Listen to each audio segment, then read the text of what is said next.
सातारा जिल्हा परिषदेतील सत्ता स्थापनेवरून झालेल्या गोंधळाबाबत मुख्यमंत्र्यांच्या दालनात बैठक. उपमुख्यमंत्री एकनाथ शिंदे, सुनेत्रा पवारांसह मंत्री शंभूराज देसाई आणि मकरंद पाटलांची उपस्थिती. महायुतीमध्ये अंतर्गत वाद सोडवण्यासाठी चर्चा झाल्याची माहिती. राष्ट्रवादी काँग्रेस पक्षाच्या सर्व आमदारांची आज संध्याकाळी देवगिरीवर बैठक. रुपाली चाकणकरांच्या महिला प्रदेशाध्यक्षपदाच्या राजीनाम्याबाबत बैठकीत चर्चा होणार अशी माहिती. तर बैठकीमध्ये सुनेत्रा पवार आमदारांना काही महत्त्वाच्या सूचना करतील अशीही माहिती. धाराशिव जिल्हा परिषदेत सभापती पदावरून महायुतीमध्ये रस्सीखेच. 27 मार्चला होणार धाराशिव जिल्हा परिषदेच्या सभापती पदाची निवड. महायुतीतील तिन्ही पक्षांकडून मोर्चे बांधणी सुरू. बारामती विधानसभेची पोटनिवडणूक बिनविरोध करा. खासदार सुप्रिया सुळेंची मवियाला विनंती. सुनेत्रा पवार यांची निवडणूक बिनविरोध करण्याचं आवाहन. विधान परिषदेच्या 9 आमदारांचा आज निरोप समारंभ. उद्धव ठाकरे विधान परिषदेच्या उपसभापती नीलम गोऱ्हे, राष्ट्रवादी शरद पवार पक्षाचे प्रदेशाध्यक्ष शशिकांत शिंदे, राष्ट्रवादीचे अमोल मिटकरी यांचा कार्यकाळ 13 मे रोजी संपणार. हिंगोलीमध्ये पीक विम्याच्या मागणीसाठी क्रांतिकारी शेतकरी संघटनेचं आंदोलन. अतिवृष्टीमुळे मोठं नुकसान होऊनही पीक विमा न मिळाल्यामुळे शेतकऱ्यांचा गोरेगाव सेनगाव मार्गावर चक्काजाम. परभणी शहरामध्ये शिवसेना आक्रमक. साईबाबा नगर परिसरातील हनुमान मंदिर मध्यरात्री तोडल्याचा शिवसैनिकांचा आरोप. तर घडलेल्या घटनेच्या निषेधार्थ महापालिका बंद करत संबंधितांवर कारवाई करण्याची शिवसैनिकांची मागणी. मुंबई रत्नागिरी एक्सप्रेस रद्द करून गोरखपूर एक्सप्रेस सुरू केल्यामुळे मनसे आक्रमक. मनसे नेत्यांनी केलेल्या रेल्वेच्या महाव्यवस्थापकांची घेतली भेट. रत्नागिरी एक्सप्रेस पुन्हा सुरू न केल्यास मनसेचा आंदोलनाचा इशारा. मुंबईच्या वडाळ्यातील भाजप पदाधिकारी विजयसिंह गायकवाड यांच्या कार्यालयाची तोडफोड. दारूच्या नशेत कैलास पठारेंकडून किरकोळ वादातून कार्यालयाची तोडफोड. गुढीपाडव्यालाच झाले होतं कार्यालयाचं उद्घाटन. पोलिसांकडून अधिकची चौकशी सुरू. पुण्यातल्या नवले पुलावरील अपघाताचा मुद्दा विधानसभेत. आमदार भीमराव तापकीर यांनी उचलला मुद्दा. तांत्रिक चुकांमुळे अपघात होतात. मंत्री योगेश कदम यांचं उत्तर. लवकरच 6000 कोटींचा एलिव्हेटेड पूल बांधण्यात येणार असल्याची माहिती. भोंदूबाबा अशोक खरात प्रकरणामध्ये आमदार दीपक केसरकरांच्या निलंबनाच्या मागणीसाठी ठाकरेंच्या शिवसेनेचा मोर्चा. सावंतवाडीमध्ये मोर्चा काढत प्रांताधिकाऱ्यांच्या निलंबनाच्या कारवाईच्या मागणीसाठी देण्यात आलं होतं निवेदन. भोंदूबाबा अशोक खरात महिला लैंगिक अत्याचार प्रकरणामध्ये ज्येष्ठ विधिज्ञ अजय मिसार यांची नियुक्ती. सूत्रांची माहिती. अजय मिसार यांनी 2008 मधील मालेगाव बॉम्बस्फोट, 2011 मधील दादर ऑपेरा हाऊस बॉम्बस्फोट, रवी पुजारी खटल्यामध्ये सरकारी वकील म्हणून बजावली आहे महत्त्वाची भूमिका. भोंदूबाबा अशोक खरातचे आणखी काळे कारनामे उघड. चिंचोके बनावट खडे या पाठोपाठ मध विकून भक्तांना गंडवलं. 1 किलो मधाची बाटली 9 लाख रुपयांना विकल्याचा प्रकार. तर तुर्की मधाच्या नावाखाली खरातनं फसवणूक केल्याची माहिती.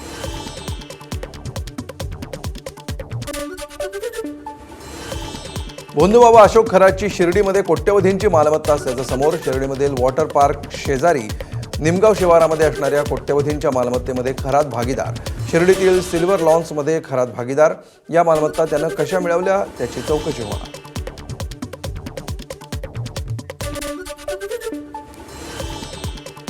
अशोक खरात प्रकरणामध्ये आता प्रहारचे बच्चू कडू अडचणीत येण्याची शक्यता. बच्चू कडूंचा अशोक खरातच्या पाया पडतानाचा व्हिडिओ व्हायरल.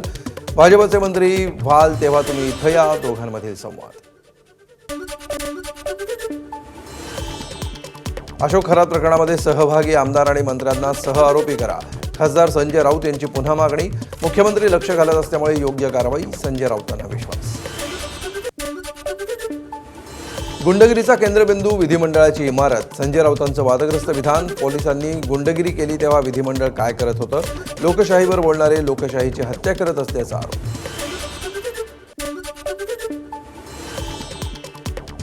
नाशिकचा भोंदूबाबा अशोक खरातवर कारवाईनंतर मिरगावच्या ईशान्येश्वर मंदिरामध्ये शुकशुकाट. एरवी मंदिरामध्ये असायची भाविकांची गर्दी. मंदिर परिसरामध्ये खरातचा कोणताही भक्त येत नाही. सामाजिक कार्यकर्त्या तृप्ती देसाई नाशिकच्या मिरगावमध्ये दाखल. ईशान्येश्वर मंदिराची पाहणी. मंदिराशेजारी असलेलं खरातचं आलिशान फार्म हाऊस देखील तृप्ती देसाई पाहणार.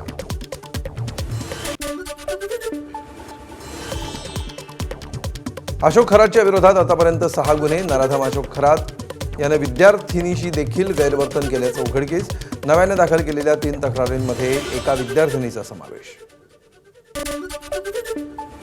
सातारा जिल्हा परिषद निवडणुकीमध्ये शिवसेनेकडून करण्यात आलेल्या राजकीय खेळी आणि शंभूराज देसाईंनी केलेल्या आरोपांमुळे मुख्यमंत्र्यांची नाराजी.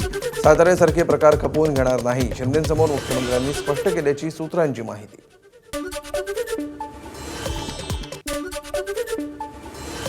साताऱ्याची घटना म्हणजे लोकशाहीची हत्या. खासदार सुप्रिया सुळेंकडून निषेध. शंभूराज देसाईंनी जी माहिती दिली ती धक्कादायक. मुख्यमंत्र्यांना पत्र लिहून नाराजी व्यक्त करणार, सुप्रिया सुळेंची माहिती.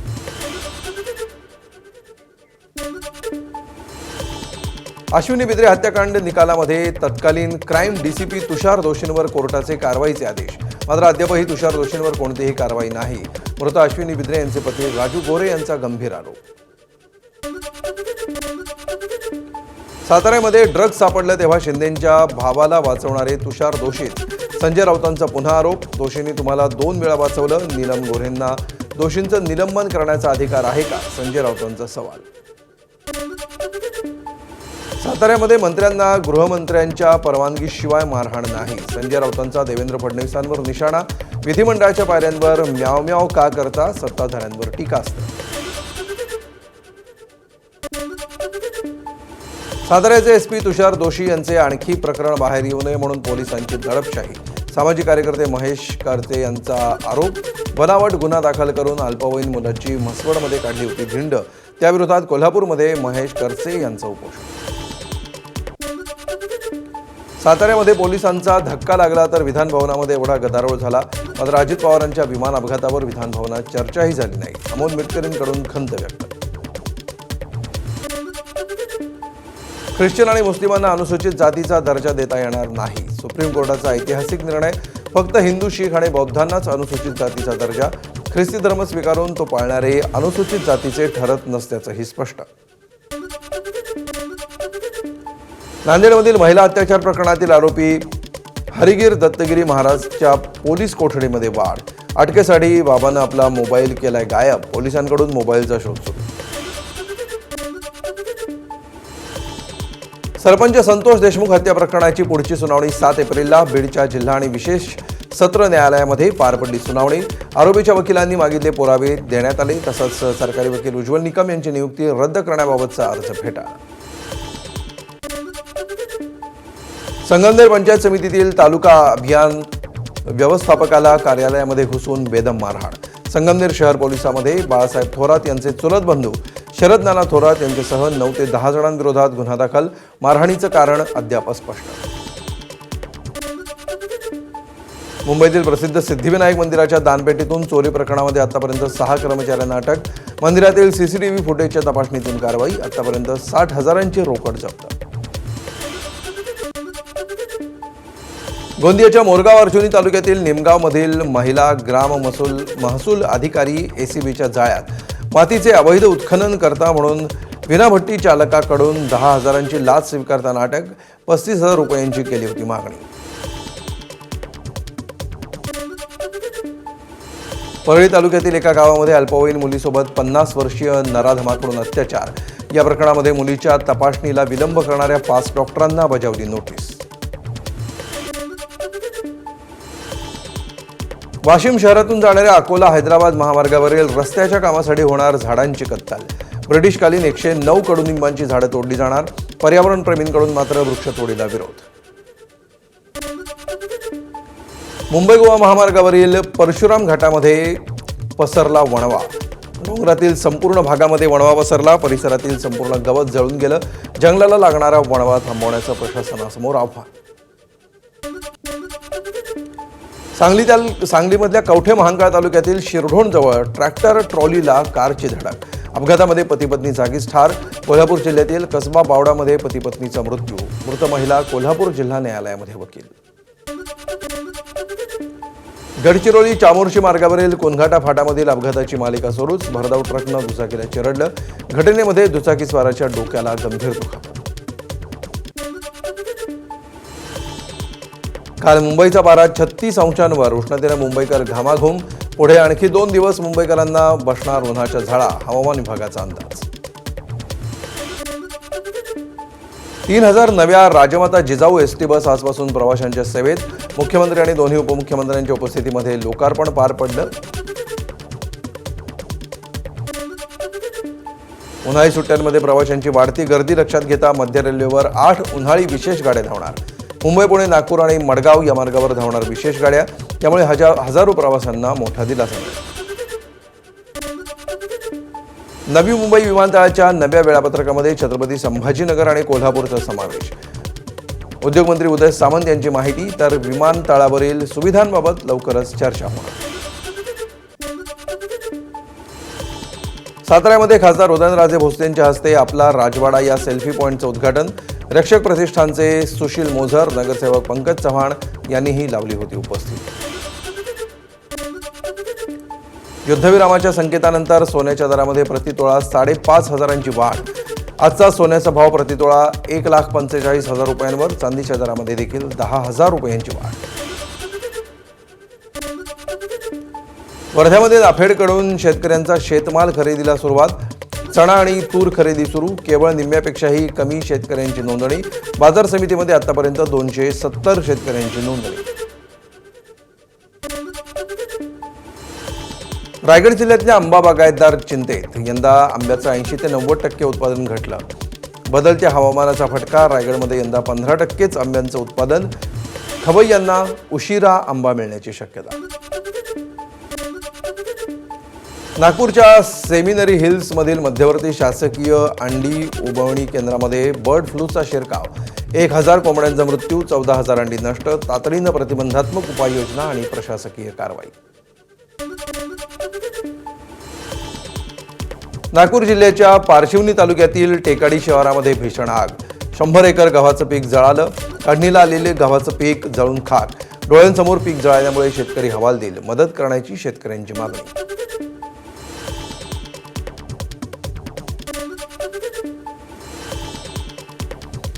अहिल्यानगरमध्ये पाऊस आणि गारपिटीमुळे 11,600 हेक्टरवरच्या पिकांचं नुकसान झालेल्या शेती पिकाचे 80% पंचनामे पूर्ण.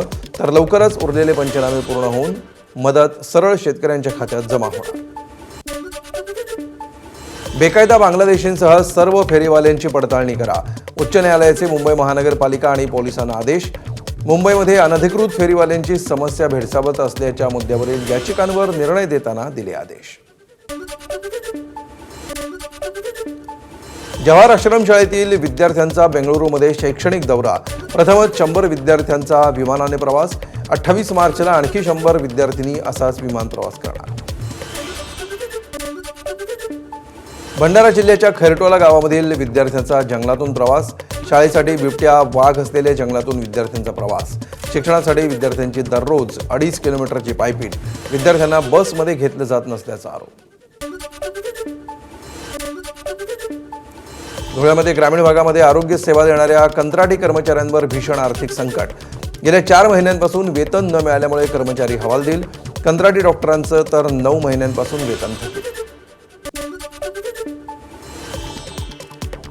आगामी महात्मा फुले जयंती आणि डॉक्टर बाबासाहेब आंबेडकर जयंतीच्या पार्श्वभूमीवर भिंगार शहरातील जयंती उत्सव मंडळाची आणि पोलिसांची संयुक्त बैठक. सर्व मंडळांना मिरवणुकीसाठी परवानगी. मात्र पारंपरिक वाद्यांचा वापर करण्याचं आवाहन. तर ध्वनी प्रदूषण केल्यास कायदेशीर कारवाई करण्याचा इशारा. नवी मुंबईतील फ्लेमिंगोंचा अधिवास असलेल्या तलावातील पाणी प्रदूषित.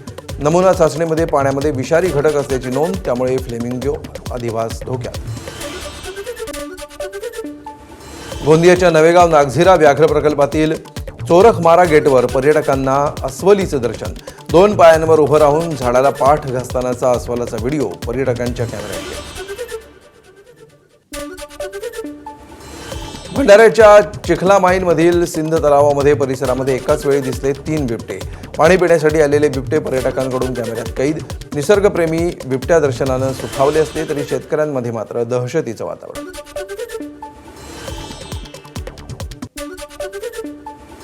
भारतीय जहाजानं LPG गॅससह होर्मुझची सामुद्रधुनी केली पार. ओमानची खाडी पार करत जहाज भारतीय सीमेमध्ये दाखल होणार. भारतीय नौदलाच्या संरक्षणामध्ये LPG गॅस जहाजाची भारताच्या दिशेनं कूच. यवतमाळच्या वणी शहरामध्ये वाहन चालकांची पेट्रोल पंपावर गर्दी. आगामी काळामध्ये पेट्रोलचा तुटवडा भासणार असल्याच्या अफवांमुळे गर्दी, तर पेट्रोलचा साठा भरपूर असून लोकांनी अफवांवर विश्वास ठेवू नये, प्रशासनाचं आवाहन. आखाती देशामध्ये सुरू असलेल्या युद्धाचा परिणाम सोलापूरमधील रिक्षा चालकांवर. LPG गॅसचे पंप बंद असल्यामुळे गो गॅसच्या दरामध्ये जवळपास दुपटीनं वाढ. 49 रुपये किलोनं मिळणारे गॅस तब्बल 85 रुपये किलोवर. शहरामध्ये केवळ 3 पंप सुरू असल्यामुळे पंपावर रिक्षांची भली मोठी रांग. आखाती देशामध्ये सुरू असलेल्या युद्धाचा फटका आता रिक्षा चालकांना. LPG गॅससाठी पंपावर ऑटो चालकांना तासनतास उभं राहावं लागतं. गॅसचे दर वाढल्यामुळे भाडं परवडत नसल्याचं ऑटो चालकांचं मत. गॅस वेळेत उपलब्ध करून देण्याची चालकांची मागणी. परभणीच्या मानवतमध्ये घरगुती गॅससाठी ग्राहकांच्या रांगा. गॅस एजन्सी बाहेर प्रचंड मोठी रांग. सिलेंडरचं बुकिंग झाल्यानंतरही लावाव्या लागतात रांगा. राष्ट्रीय महामार्ग लगतच्या वाहनांच्या रांगा लागल्यामुळे अपघाताची भीती.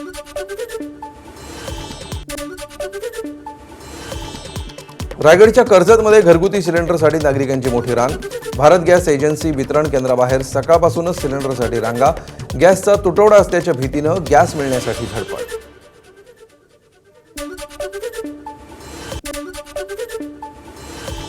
सांगलीमध्ये 5 रुपयांनी LPG गॅसचे दर वाढले. सांगलीमध्ये LPG गॅस प्रति लिटर 85 रुपयांवर. रिक्षा चालकांना मोठा भुर्दंड. अशीच दरवाढ राहिली तर भाडेवाढ करण्याचा रिक्षा चालकांचा इशारा. नंदुरबार जिल्ह्यामध्ये पेट्रोलचा तुटवडा निर्माण होईल अशी अफवा. पेट्रोल भरण्यासाठी पेट्रोल पंपावर वाहन चालकांची प्रचंड गर्दी. इंधनाचा मुबलक साठा असल्याची प्रशासनाची माहिती. पेट्रोलचा तुटवडा निर्माण होईल, पेट्रोल पंप बंद पडेल अशी नागपूरमध्ये अफवा. भीतीपोटी पेट्रोल पंपावर नागरिकांच्या मोठ्या रांगा. पेट्रोलसाठी तासनतास पेट्रोल पंपावर उभं राहावं लागतंय. पेट्रोलचा तुटवडा नसल्याचं प्रशासनाकडून स्पष्ट. आखाती देशांमधील युद्धाची झळ आता थेट कोल्हापूरच्या रस्त्यांपर्यंत. गॅस तुटवड्याविरोधात रिक्षा चालकांचं आक्रोश आंदोलन. गॅससाठी तासनतास रांगा लावाव्या लागत असल्यामुळे धंदाही ठप्प. कोल्हापूरमध्ये घरगुती गॅस सिलेंडरसाठी रास्ता रोको. काही ठिकाणी गॅस पुरवठा सुरळीत तर काही ठिकाणी गोंधळ. बुकिंग करून देखील घरगुती गॅस मिळत नसल्यामुळे नागरिकांचा संताप. पोलिसांच्या हस्तक्षेपानंतर वाहतूक पूर्ववत. रायगडमध्ये चुलीवरील जेवणाचा पर्यटकांचा त्यावर ताव. गॅसचा तुटवडा असल्यामुळे हॉटेल चालकांचा चुलीवर स्वयंपाक. उन्हामध्ये चुलीवर जेवण बनवताना महिलांना मात्र प्रचंड त्रास. नांदेडमध्ये सगळ्याच गॅस एजन्सीसमोर ग्राहकांच्या लांबच लांब रांगा. एका संतप्त ग्राहकानं रिकामं सिलेंडर आदळत व्यक्त केला राग.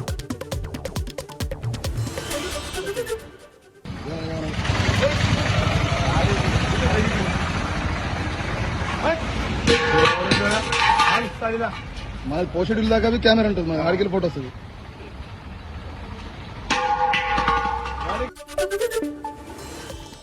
गॅस पुरवठा होत नसल्यामुळे परभणीतील 90% हॉटेल व्यावसायिक अडचणीत.